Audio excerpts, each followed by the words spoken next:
Aloha, and welcome to this presentation of the Vegan Society of Hawaii. We're so delighted to have with us today Robby Barbaro, MPH.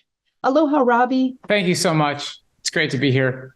We will be talking about high-carb foods. We're going to talk about a lot of research. High-carb foods proven to reverse insulin resistance and type 2 diabetes.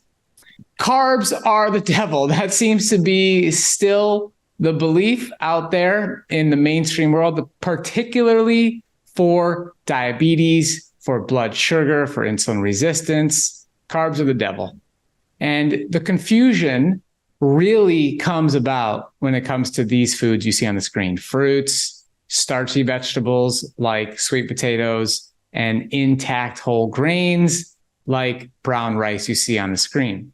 There isn't much confusion when it comes to greens and non-starchy vegetables and herbs and spices, and we should drink water, we should move our body. There's a lot of agreement, I like to say, amongst the low-carb community versus what we're talking about here is a low-fat approach.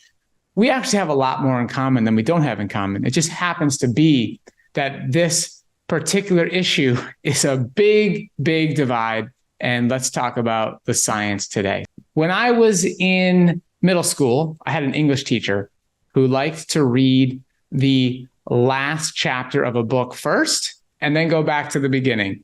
So I'm going to tell you the conclusion right now when it comes to the macronutrient ratio that's best for maximizing insulin sensitivity, reversing insulin resistance, and reversing type 2 diabetes. We're talking about a minimum of 70% of calories coming from carbohydrates and a maximum of 15% of calories coming from protein and a maximum of 15% of calories coming from fat. So just to be clear, we're not recommending that you achieve exactly 70, 15, 15. It's not a target. It's a range. And it happens to be that whole foods end up naturally in this category. So let's talk about how we got to this place. So I'm going to share about my experience living with type 1 diabetes. I'm going to tell you all what insulin resistance is. We're going to go over the history of insulin resistance, something I really love, I'm really passionate about. It's very illuminating, and it's a lot of information that few people are aware of. It almost seems as if it's been hidden, unfortunately. We're going to bring it to light today. I'm going to talk about the modern application of this science, and I'm going to tell you exactly what to eat for optimal insulin sensitivity. I've been living with type 1 diabetes for 24 years now. I was diagnosed on January 26th of 2000. So I recently celebrated 24 years of living with type 1 diabetes. I basically self-diagnosed myself. So I have two older brothers, and my middle older brother was diagnosed with type 1 diabetes 9 years prior to me. So I was very familiar with the symptoms. And I was in middle school. I told my mom, I said, "Mom, I'm thirsty all the time. I'm going to the bathroom all the time. I think I have diabetes just like Steve." She said, "No, don't be silly. You don't have diabetes." I said, "Okay." And I just kept on going about my life, drinking and going to the bathroom all the time. And eventually, we were living in Minnesota at the time. My parents were out of town. They were in Florida looking for homes we were going to move to. And my mom called to check in. She said, "Hey, how you doing?" I said, "Look, I couldn't sleep last night. I was cramping." She said, "Okay, go upstairs, use your brother's blood glucose meter and test yourself." And sure enough, I did. My blood glucose was over 460. That is well over 4 times the normal number that I should have been. And my brother said right then and there, "You have type 1 diabetes, pack your bag. You're going to be in the hospital for a few days." So I did that. I packed my bag. We went to the general doctor first, and they did a couple tests, and they said right there in the room, "Yes, you have type 1 diabetes." And that was the first time I'd seen my older brother cry. He was just disappointed and sad that I had to deal with what he had to deal with. So then we drove to the hospital, and that's where they gave me insulin and started to lower my blood sugar. My parents flew back the next day. And I remember my dad saying, this is just an inconvenience. It's okay. You can still live and the life you want to live and achieve your dreams. It's just a flat out inconvenience. That was really the message that my parents gave to both my brother and me. And that was really empowering. They sort of made sure we weren't really using type 1 diabetes as, an excuse and really just supported us in our dreams. So really appreciate my parents for that. I will also say that because my older brother had type 1 diabetes for 9 years prior to me, I benefited from that. I had parents that were very familiar with the condition. They understood. I was quite familiar. So it wasn't as much of a shock to the family, to me. I think that was a really good benefit for me as well. But at this time, I was 12 years old. I was just about to turn 13. So I'm a teenager. Our family's following the standard American diet. And of course, I ended up with plenty standard American diet health issues. I was getting sick every single year. I took my Claritin D, I took my Nasonex. I would still get sick every year. I had terrible acne. That was frustrating. My parents took me to the best endocrinologist we possibly could go to. I had to use laser treatments. I used pills. I used creams. I used all kinds of stuff. And eventually they put me on Accutane, which is the most serious drug you can possibly take for acne. You have to sign a waiver. Your parents have to sign a waiver in this case, that some people had committed suicide on that drug. So that was a big risk to start using that medication, but we had exhausted all other options. I also had plantar fasciitis as a competitive tennis player. This was very frustrating. I wore these big blue boots at night while I was sleeping to help me do some passive stretching. And these were just some of the issues that I was dealing with following the standard American diet. Eventually, I started to make some changes. And it really started out as my dad was selling supplements.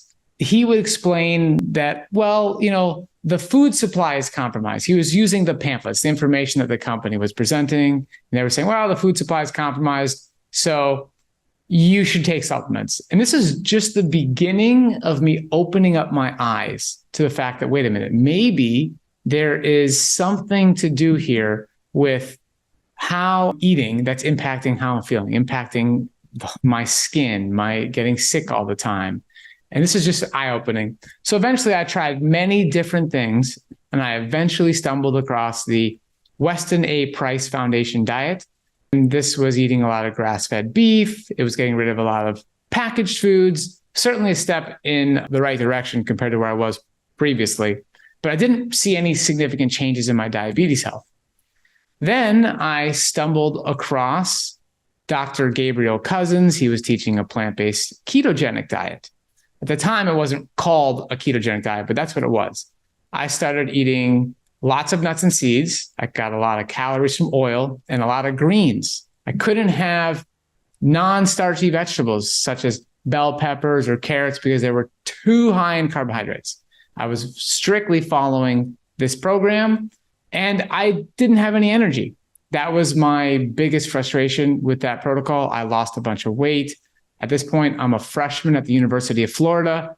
Things were not going well. I was digging into so many different options, and it just wasn't working. Then I heard a podcast. Where Dr. Doug Graham was talking about eating a fruit-based diet in order to optimize one's health. And he talked about how even a fruit-based diet could help cleanse heavy metals, which is something I was concerned with at the time. And I decided to dive in. So I did it. I increased my carbohydrate intake by 20-fold. I started eating these large, abundant fruit-based meals. I increased my energy. And most importantly, I improved my insulin sensitivity. As a person living with type 1 diabetes, I am one of the best test subjects for insulin sensitivity or reversing insulin resistance. The reason is because I have a key piece of data. I have to inject insulin every time I want to consume any amount of carbohydrate energy.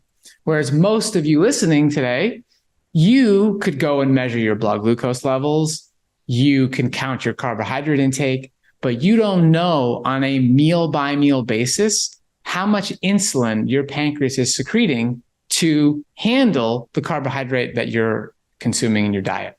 So that's the missing piece of information that all of us insulin dependent diabetics have. So when I was doing the keto plant-based diet, over a 24-hour period, for every 3 grams of glucose that I consumed, I would need 1 unit of insulin. This is actually total carbohydrate. For all total carbohydrate, it was 3-to-1. Then when I switched to a low-fat plant-based whole food diet, for every 22 grams of total carbohydrate, I would need to use 1 unit of insulin. This is a significant improvement in insulin sensitivity, and we'll talk more about why that's so important. So here I am 18 years later, following this low-fat plant-based whole food diet, emphasizing large amounts of fruit and greens. My current A1C is 5.4%. Now, for people living with type 1 diabetes, our goal is to have people between 5.5% and 6.5. I'm okay and happy with that 5.4 because my time in range is healthy. The guidelines are suggesting that people living with type 1 diabetes stay above 70% for their time in range. I'm well above 85% on a consistent basis. And I don't have more than 4% of my time being in the low range, which means that I don't have a low A1C because I'm just having low blood glucose all the time. I have a great A1C because I have excellent blood glucose control. We will talk more about time in range at the end of the presentation today. It's a very important topic. It's brand new information, and it is the new gold standard for measuring blood glucose control. I'm consistently active. I have predictable blood glucose levels. I'm not using any other pharmaceutical medications other than insulin, and my skin cleared up as well. I also participate in Ironman races. I did 3 Ironman races last year. This is me finishing in Tulsa, Oklahoma. That race, I finished 11 hours, 46 minutes.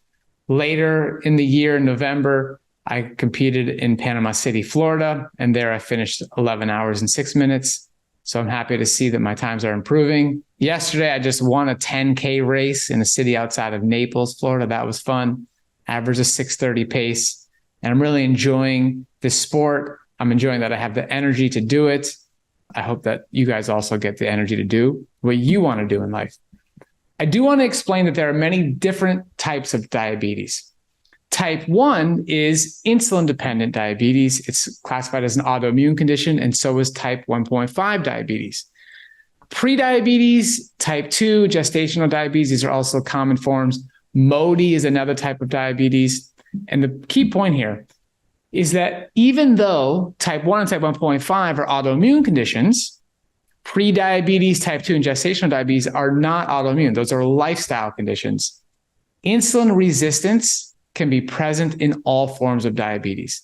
And the work we do at Mastering Diabetes is we unite people living with all forms of diabetes on one key mission, which is to change your lifestyle habits to become more insulin sensitive. And there's a wide range of benefits for that. When you're insulin resistant, you increase your risk for all of the conditions listed on the screen: heart disease, cancer, high blood pressure, high cholesterol, fatty liver disease, chronic kidney disease, Alzheimer's disease, neuropathy, erectile dysfunction, blindness, retinopathy, PCOS, and obesity. I have heart disease in red because that is the number 1 cause of death for people living with all forms of diabetes. It's not high blood glucose readings that end up taking us out. It is heart disease. And people, unfortunately, are consuming a low-carb diet, a keto diet, in pursuit of better blood glucose readings. They're trading one problem for a number of others, namely heart disease. What is insulin resistance? We must understand this for today's presentation. Here's the definition. It's the diminished ability of cells to respond to the action of insulin in transporting glucose from the bloodstream into muscle and other tissues. When you are living with insulin resistance, your body is struggling to take glucose out of your bloodstream into your cells where it's needed. this is a spectrum. It's not a black and white. Okay, wow, you're insulin resistant. No, you're insulin sensitive. It's on a spectrum. And you can make sure that you're insulin sensitive by looking at specific metrics. Mainly your body weight is one. How's your blood pressure? How is your cholesterol, your triglycerides? You can look at the broad spectrum and say, okay, this helps me understand that I'm insulin sensitive. You also could go and get things like an oral glucose tolerance test. Unfortunately, fasting insulin could be misleading. We'll talk about that a little bit later. Here's the primary cause of insulin resistance: fat. Excess dietary fat blocks insulin from working properly. That is the primary cause of insulin resistance. There are many other contributing factors to why so many people are living with insulin resistance, why there are so many people living with prediabetes and type 2 diabetes. In America alone, we have over 100 million people living with prediabetes or type 2 diabetes. It is a prerequisite to be insulin resistant in order to become pre-diabetic or type 2 diabetic. Now, there are also millions more who are living with insulin resistance, just haven't reached the pre-diabetes category yet. So this is a condition that is impacting a large number of people. Some researchers believe up to 90% of the US population is living with some form of insulin resistance. Let's review the history. This is where it gets really fun. I love this part. Insulin was first discovered in 1921. It was first used in humans in 1922. As early as 1926, there are papers published about the use of high carbohydrate diets in the treatment of diabetes in the world's leading journals. This is JAMA, Journal of the American Medical Association. This paper was published by Dr. Sansom. He conducted what he called a radical experiment with 150 patients. He started feeding them white bread, white potatoes, low-fat milk, and fruit. These foods were thought to be a terrible idea for people living with diabetes at the time. Prior to the discovery of insulin, people diagnosed with diabetes were eating a very low carbohydrate diet, trying to stay alive. This diet was 43% of calories from fat. And here's the kicker. When he increased these carbohydrate-rich foods in his patient's diet, their insulin requirements remained consistent. This is demonstrating that the insulin being injected was working more efficiently. You would expect that they would need more insulin, but that's not what happened. In addition, he saw that his patients returned to normal physical and mental activity, which was a very big deal at the time. They did not have difficulty in managing their blood glucose levels. They had improved cardiovascular health. Their food was more palatable. They had reduced cravings. They could finally eat some carbs again. And the diet was cheaper. This is the beginning of us seeing how improving insulin sensitivity impacts a lot more than just blood glucose levels, than just diabetes. And that's really the key message that I have for you all today. In 1935, Dr. Rabinowitz publishes a paper titled Effects of the High Carbohydrate, Low Calorie Diet Upon Carbohydrate Tolerance in Diabetes. He has in the title there low calorie, but it wasn't low calorie. It was actually isocaloric. He kept the calories consistent. This is published in the Canadian Medical Association Journal, which is essentially JAMA in Canada. And this is the diet he fed his patients. It was very, very strict. He taught them the portion sizes. Part of his success was that he did a good job of showing people through using wooden blocks of what their portion size should be. And his patients were quite compliant. So it was a much higher carbohydrate diet than was previously used. And it included plenty of vegetables, plenty of fruits. He had a very small amount of animal products allowed, and low-fat dairy was allowed as well.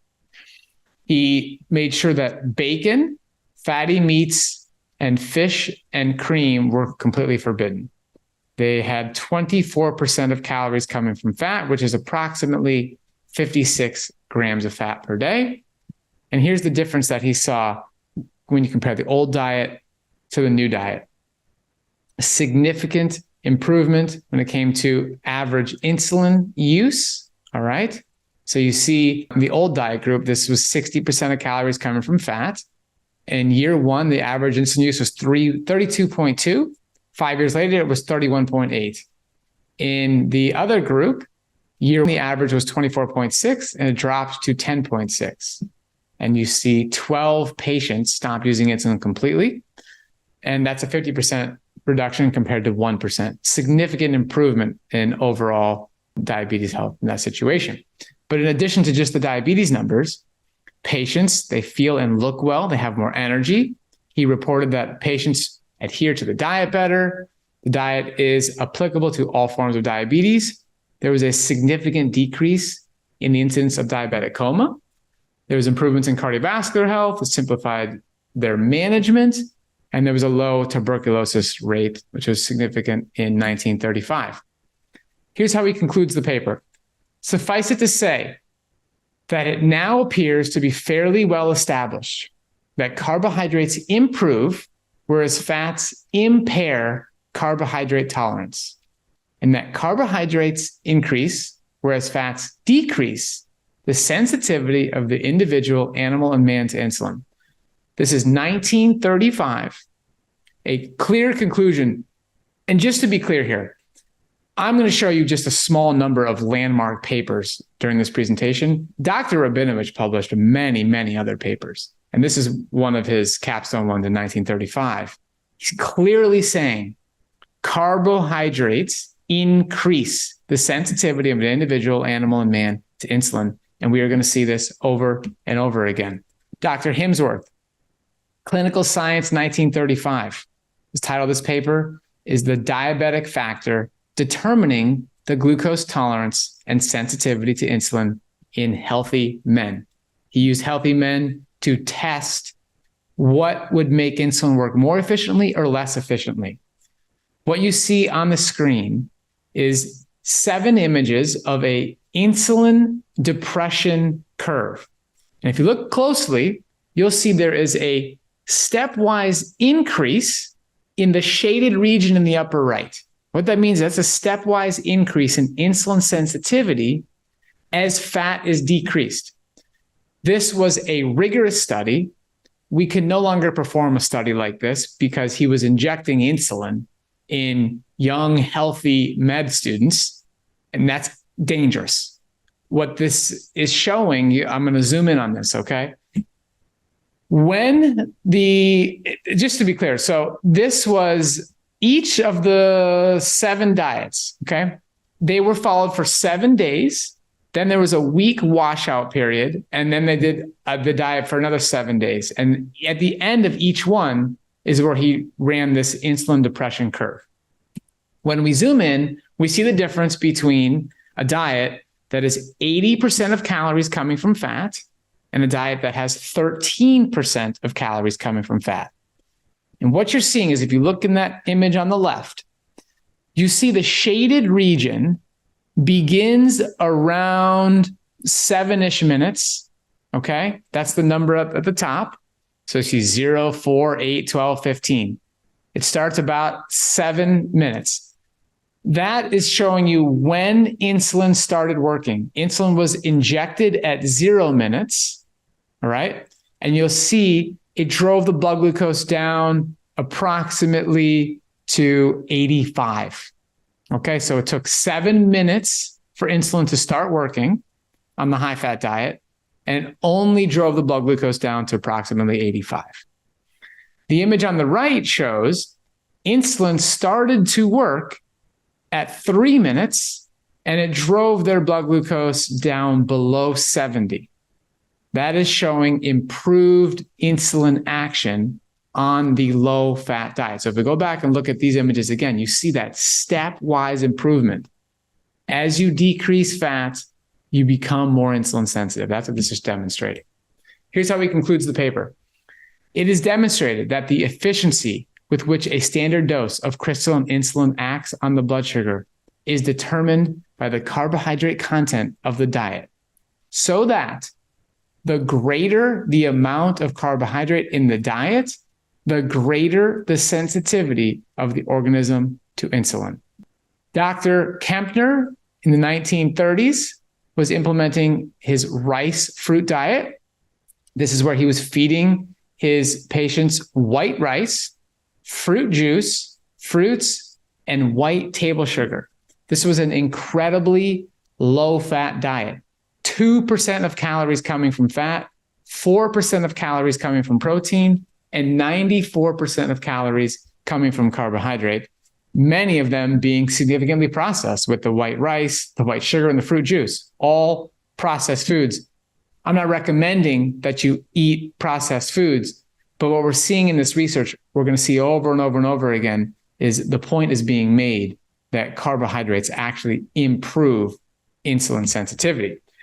Dr. Kempner used this diet to help people with kidney disease, massive obesity, high blood pressure, high cholesterol, arthritis, heart disease, heart failure, psoriasis, retinopathy. And here's what happened when he looked at diabetes. He published a paper with 100 consecutive diabetes patients. There was no cherry picking. And this is what happened. Their fasting blood glucose, on average, dropped from 202 to 155. The average units of insulin per day dropped from 25 to 17. Cholesterol levels dropped from, on average, 297 to 239. Weight went down from 157 to 141. Blood pressure dropped. Their heart size, which is a measurement they were using at that time, improvement. Their protein improvement, again, another protein in the urine improvement. You would expect that their glucose levels would go higher. You would expect that they would need more insulin, but that's not what happened on the low-fat diet. In 1955, Inder Singh published an important study titled as Low-Fat Diet and Therapeutic Doses of Insulin in Diabetes. He had 80 subjects. They were all using 20 to 120 units of insulin per day. And he fed them a diet including 13% of calories from fat. And here's what happened. In just 18 weeks, 80% stopped using insulin completely. 6 patients who were initially using 80 to 20 units dropped to 20 to 40 units of insulin. 6 patients required less than 10 units of insulin per day. In this study, every single person demonstrated an improvement in insulin sensitivity, with 80% completely stopping insulin in just 18 weeks. This is very powerful data. In 1955, the key number here, 13% of calories from fat. We're seeing really remarkable results in this area of less than 15%. He concludes the paper saying there is no indication that healthy people taking a diet high in carbohydrates are especially liable to diabetes. In fact, numerous observations show improvement of carbohydrate tolerance following its greater intake. 1971, Dr. Brunzell publishes a paper in the New England Journal of Medicine titled Improved Glucose Tolerance with High Carbohydrate Feeding in Mild Diabetes, essentially pre-diabetes here. 22 subjects total, 13 of them living with pre-diabetes, what we would call it today. He fed them a weight-maintaining control diet for 8 to 10 days. In this diet, there was 40% of calories coming from fat. Then he fed them a weight-maintaining low-fat diet for 10 days with 0% of calories coming from fat. The only way to feed humans a diet with 0% fat is to make sure it's a processed diet, because all whole foods contain a small amount of fat. Even lettuce, even potatoes, even rice, even bananas, even beans, all contain even essential fatty acids in small quantities. So the diet he fed them was a liquid solution diet. It was 85% of calories coming from carbohydrate in the form of dextrose. And then there was essentially a protein powder. That's the diet he fed them. You would expect that blood glucose values would become worse. And the exact opposite happened. Fasting blood glucose values decreased uniformly. There was an 8% reduction in patients without diabetes And there was a 9.6% reduction in patients who were living with mild diabetes on the sugar water diet. This is a paired oral glucose tolerance test. The image on the left shows blood glucose values during this paired oral glucose tolerance test. And on the right, you show insulin levels. So this is where a patient will consume a liquid solution, 75 grams of glucose, consume that at minute 0. They then test insulin levels and blood glucose levels every 30 minutes. And what you see on the screen is that for virtually every point, the liquid sugar diet, the sugar water solution diet, had lower levels of blood glucose and insulin at virtually every point. And here's how this paper is concluded from Dr. Brunzell. How then is the paradox of improved glucose tolerance with unchanged insulin response explained? These data suggest that the high carbohydrate diet increased the sensitivity of peripheral tissues to insulin. James W. Anderson published a landmark paper in 1979 in the American Journal of Clinical Nutrition titled High Carbohydrate, High Fiber Diets for Insulin-Treated Men with Diabetes. 20 lean men, all living with diabetes and using insulin. They all had a fasting blood glucose above 200. He fed them a weight-maintaining controlled diet for an average of 7 days. That's 37% of calories coming from fat. Then he fed them a weight-maintaining low-fat diet for just 16 days. Remember, this is just over 2 weeks. 9% of calories coming from fat, weight maintaining being a key here. They did not see improvements because they lost weight. You can see the red arrows.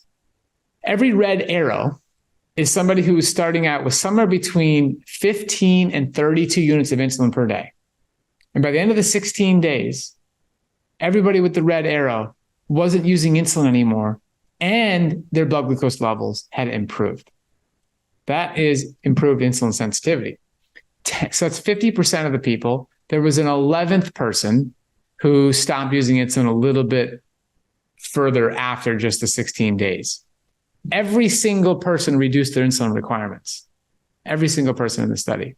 Their fasting and post-meal blood glucose levels lowered, and they also saw a 29% drop in cholesterol levels. James W. Anderson published a number of studies. These researchers had many, many studies. I'm just showing you some of their highlights. Dr. Shintani published a paper in the American Journal of Clinical Nutrition in 1991, looking at obesity and cardiovascular risk. He applied an amazing intervention through ad libitum feeding, traditional Hawaiian diet. He had 19 patients in this study. They were all obese. They followed an ad libitum plant-based diet for 21 days, 7% of calories coming from fat. They were really rigorous about measuring the food. Participants were provided, they would go and visit a center. They were provided with the food. If they didn't eat certain amounts of food, they would bring it back, and everything was measured. It was a very rigorous study. And these are the foods that they ate. They ate taro. They ate sweet potatoes. They ate papayas. They ate mangoes. They ate delicious local fruits, a traditional Hawaiian diet, and they had remarkable results. They also had vegetables, plenty of greens, non-starchy vegetables. It was a very well-planned program here. They had 5 to 7 ounces of chicken or fish. That was the maximum per day. And in just 21 days, there was an average weight loss of 17 pounds. Blood pressure decreased. They had total cholesterol drop. And in this case, their fasting blood glucose went down while the medications were reduced. The average of 162 in the beginning, that's including medication. So if the patients were not using medication, that fasting number would have been higher. So this is a significant reduction in blood glucose. How many pounds of food did the participants consume? Before, they had 3.8 pounds of food per day, and that yielded 2,600 calories. When they followed the program, they had 4.1 pounds of food per day, and they had 1,600 calories. This is a very important point when it comes to calorie density. You genuinely get to eat more and weigh less.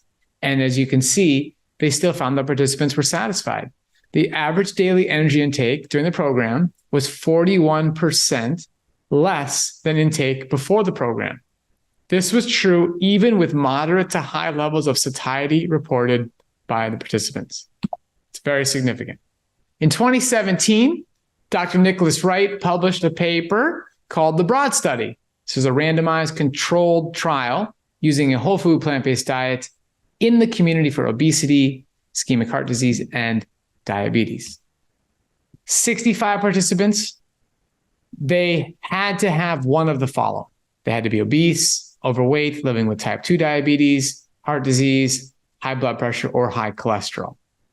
The intervention group was fed an ad libitum plant-based diet where calories coming from fat were somewhere between 7 and 15%.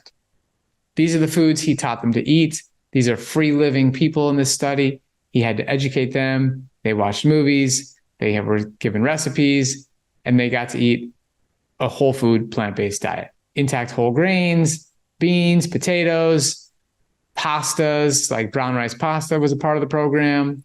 They had non-starchy vegetables and plenty of fruit. And this is what happened after 6 months.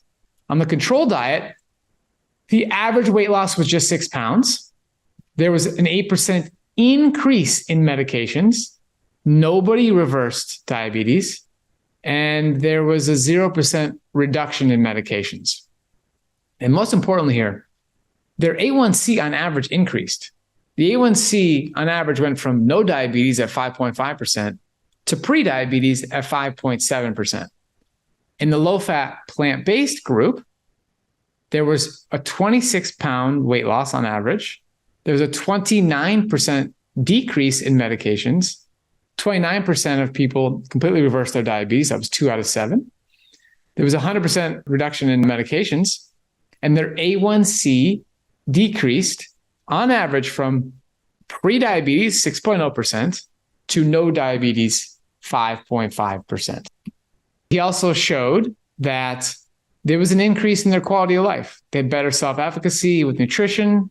There was higher self-esteem, and there was no significant change in enjoyment of food or cost of food. These are the types of foods that you can eat to reverse insulin resistance. On the screen, you see some vibrant photos. There is some squash on the screen. There's some beans. There's plenty of fruit, plenty of greens. We have some purple potatoes on the screen, kiwis, mangoes, lots of good stuff. These meals are loaded with green light foods. At Mastering Diabetes, we have broken up food into green light, yellow light, and red light categories. The green light category is characterized by foods that you can essentially eat ad libitum. It's very difficult to eat too much of any of these foods. Separate from herbs and spices, everything here is a whole food that contains a significant amount of water and fiber.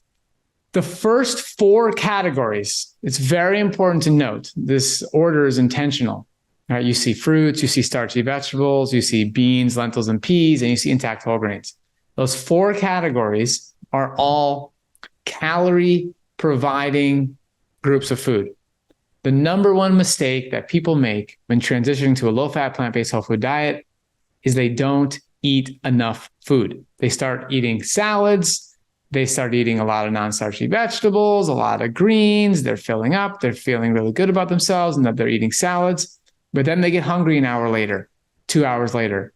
They can't take it any longer. They go have a cheeseburger, and all of a sudden they feel good again. And they say, well, I needed the animal protein. I needed protein. I can't do this program. They got calories from eating the burger. They were missing enough calories because they weren't eating enough of the first 4 categories here of these green light foods. And they also were not taught the importance of increasing your volume on your plate. That's another big mistake. People can't believe how much food they actually have to consume to get enough calories. Fruits, you all know what those are. Those include mangoes, bananas, peaches, pears, all fruits Starchy vegetables, potatoes, yams, squash, beans, lentils, and peas, intact whole grains, intact being the key word there. When you're living with insulin resistance, when you're trying to reverse type 2 diabetes, when you're trying to optimize your insulin sensitivity, eating foods that are not refined becomes extra important. Intact whole grains means this is the most whole form of the whole grain. It has not been processed. It hasn't been churned into a rice cake. It hasn't been churned into a pasta. It hasn't been churned into a bread. It's an intact whole grain. That's what's in the green category. Leafy greens, so many varieties there, whether it's kale, arugula, lettuce, mustard greens, beet greens, lots of options. Non-starchy vegetables, that's going to be tomatoes, that's going to be bell peppers, green onion, a lot of good stuff in that category. Herbs and spices to flavor your meals. Mushrooms, you could also put sprouts in this category. These are foods you eat in abundance. You don't really have to think about over-consuming them. It's very difficult. There's so much water, so much fiber. It's very difficult to overeat. The yellow light category. These are healthy foods. Research has demonstrated that. We know these are really good ingredients to include in your lifestyle. The problem is they're either naturally high in fat, they're a little bit processed, or they're naturally high in their sodium content. That's what puts these foods into the yellow light category. So nuts and seeds, avocados, coconut meat, olives, and soy. All of those foods are great. The key concept of the yellow light category is that we want you to be careful about how much you're consuming. These are foods you're going to have in smaller quantities. You're really going to pay attention to that, whereas you don't think about that in the green light category. You're going to get a lot of calories and a lot of fat from a very small amount of nuts and seeds and avocados and coconut meat, even olives. Soy, the most whole, intact form of soy would be edamame. Then you move to tofu and then tempeh. All great options. They're all going to have a minimum of 40% of calories coming from fat. So you just have to be careful. You're not going to eat those foods ad libitum and truly keep your diet low in fat. Pasta alternatives, those are foods like brown rice pasta. Those foods, again, it's just a little more processed. Just a little more processed. The brown rice is better than the brown rice pasta by a small margin, especially pasta, because when you cook it, you basically keep the calorie density about the same with the water being absorbed, but it's still a little more processed. Sprouted bread, breads like Ezekiel bread, great options. Again, it's still better to eat whatever that food was originally made of. Dried fruit, another good option for snacks, but you've removed the water content. It's better to have the whole fruit. Fermented foods put in this category because of the sodium content. People living with some form of diabetes, usually high blood pressure comes along with that, comes along with insulin resistance. And we just want to be conscious of how much sodium you're consuming. Red light foods are foods we recommend you avoid or minimize. You don't need these foods at all. You can live without them. They are definitely contributors to insulin resistance. We have red and white meat, eggs, dairy products, fish and shellfish, oils of any kind. Olive oil is going to contribute to insulin resistance. Eating whole olives would be a much better option. Oftentimes when it comes to food, it's a compared to what? So you'll see a lot of studies showing that olive oil was beneficial. Well, compared to what were they eating before? You're not going to see somebody go from not having any oil in their diet, they add it to, and then they become more insulin sensitive. You're not going to see that. I haven't seen that in thousands of people who've been through our program. Refined sweeteners, coconut products. There's a lot of processed food these days, packaged new plant-based meals, vegan meals. We're not recommending those in order to help you maximize insulin sensitivity. It's not that we have any issue with packaged food. It's not packaged. This in 2024, utilizing convenience packaged foods is one of the best things you can do. There's really no time. I think that's easier to follow this program than now. You know, getting your arugula in a bag or a container is not the end of the world. Getting pre-cooked brown rice is not the end of the world. Getting a can of beans, that's not the problem. We don't have people developing insulin resistance and type 2 diabetes because everybody is eating oil-free, salt-free cans of beans. That's not what's happening. It's about the added ingredients. It's about the added fat. It's a lot of unhealthy items that are added to our processed food. So we're going to recommend you completely avoid them or limit them. I have a list here of all the fruits in the USDA nutrient database. I share this list just to provide an example of how much variety is available just within the categories of fruit. And please know, this is limited. This is just within the USDA nutrient database. It doesn't show all the different varieties of these items, but it does show that there is a breadth of really delicious fruits that you can consume when you're following the Mastering Diabetes method and a low-fat, plant-based whole food diet. Mamey sapote, it's amazing. Right now, where I am in Florida, Magana is just coming into season. The Panton or Key West variety will be coming in soon. It's just a delicious fruit. Plantains, these are a fruit. It's a great fruit. It's available year round. They're quite inexpensive, and you can cook them in many different ways. You could eat them raw. You can bake them. You can steam them. Very versatile, very delicious. Persimmons, breadfruit, custard apple. There's an abundance of passion fruit in Hawaii, abundance of jackfruit in Hawaii, sugar apple, bananas, so many different varieties of bananas. Pomegranate, sapodilla, tastes like a pear baked in brown sugar with cinnamon on top. I love sapodilla. Cherimoya, figs, kumquats, grapes, guavas, lychees, soursop, cherries, oranges, kiwi. I love the golden kiwi. Those have become widely available. Longans, mangoes, pears, blueberries, muscadine grapes, apples, raspberries, pineapple, tangerines, apricots, clementines, plums, nectarines, papayas, blackberries, mulberries, grapefruit, Asian pears, prickly pears, all the different melons, peaches. There is so much variety, so many new fruits to try. And we're really passionate about helping people who are struggling with blood glucose levels, struggling with insulin resistance, learn how to eat more fruit. Fruit is delicious, and it's a lot of fun.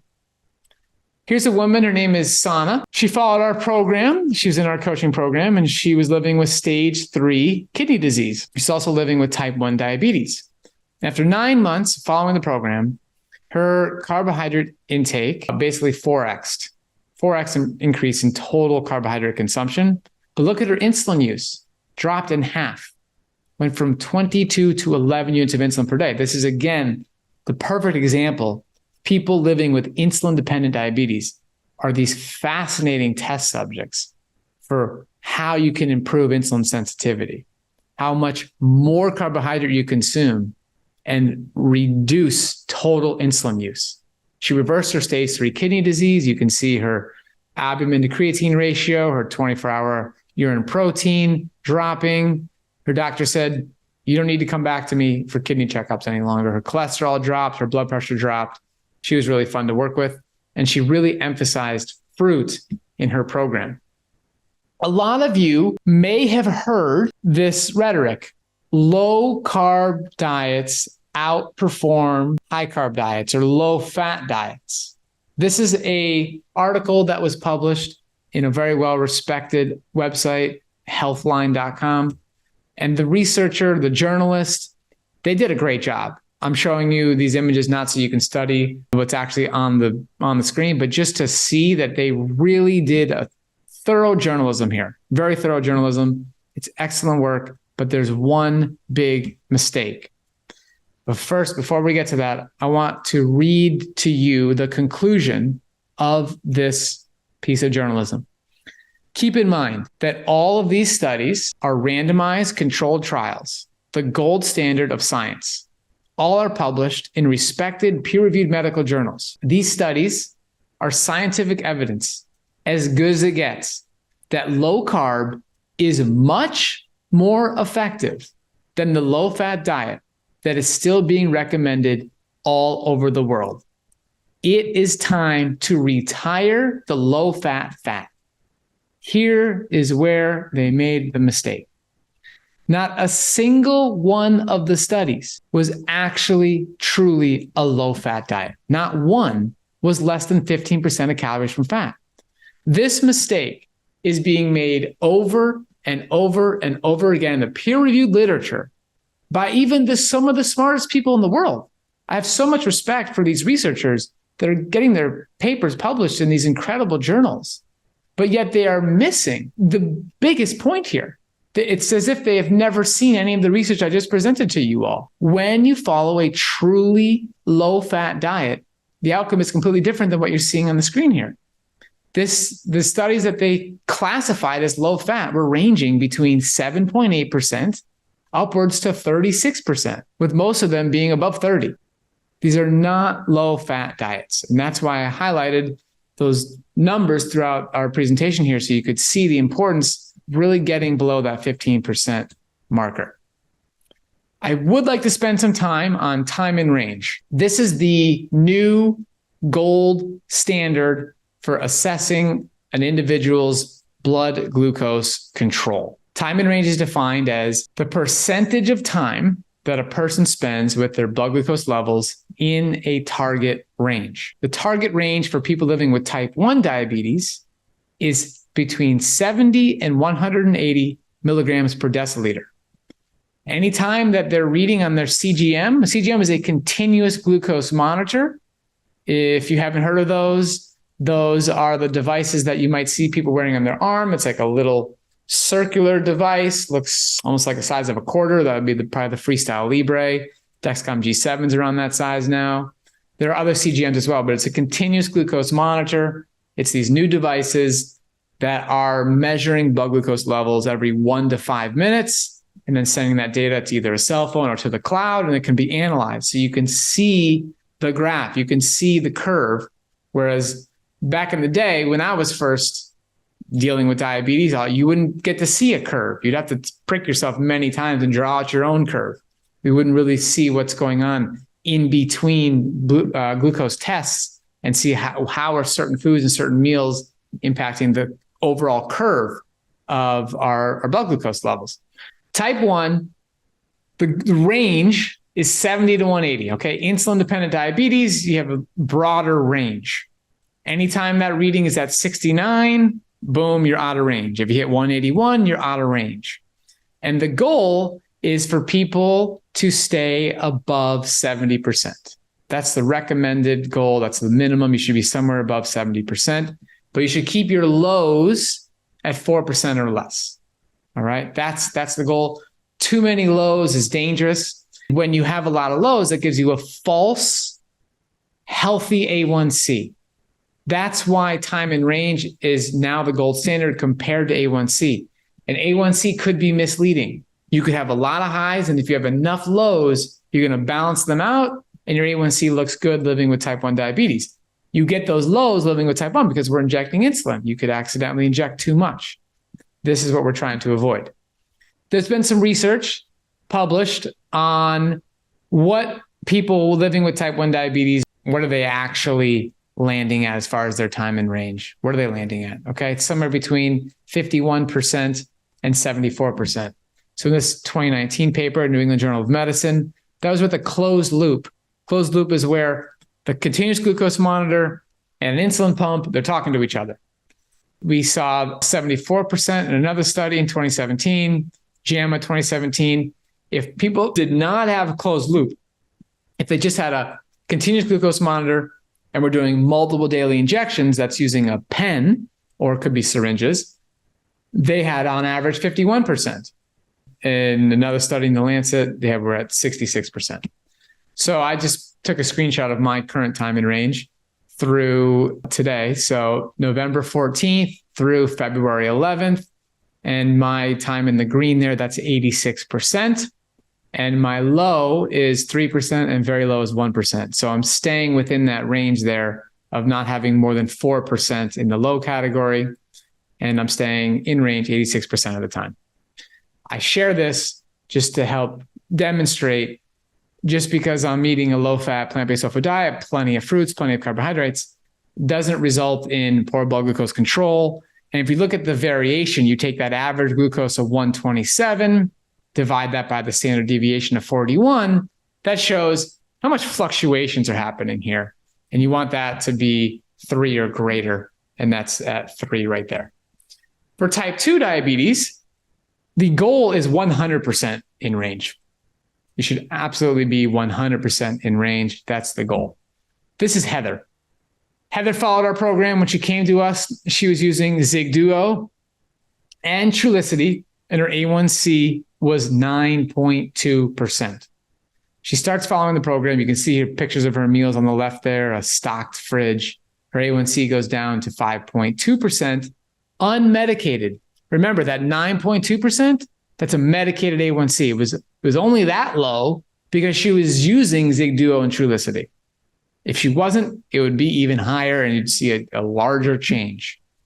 This is her blood glucose control over a 9-day period. This is the results of her Freestyle Libre CGM. You can see there's a thick black line through the middle, and the line at the top and line at the bottom, it's 80 and 120. So she's consistently keeping her blood glucose between 80 and 120, not worrying about the carbohydrates that she's consuming, just enjoying whole food, enjoying her meals, enjoying a life of being insulin sensitive and being active and going to the gym and lifting weights. I'm sure you all have heard of these books, Healthy at 100 from John Robbins and The Blue Zones from Dan Buettner. These are the longest lived people around the world. These societies have low rates of chronic disease, and they all have one thing in common, one key point.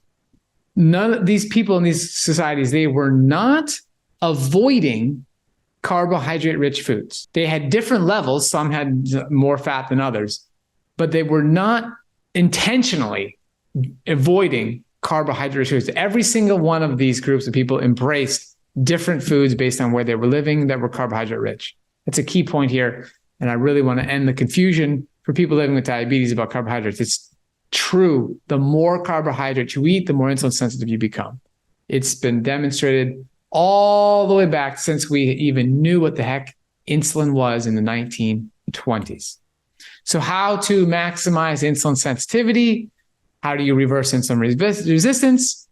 How do you reverse type 2 diabetes? You do that by following a low-fat, plant-based whole food diet. This is going to have the most significant impact on your insulin sensitivity. There are many other things you can do, movement being the next most important one.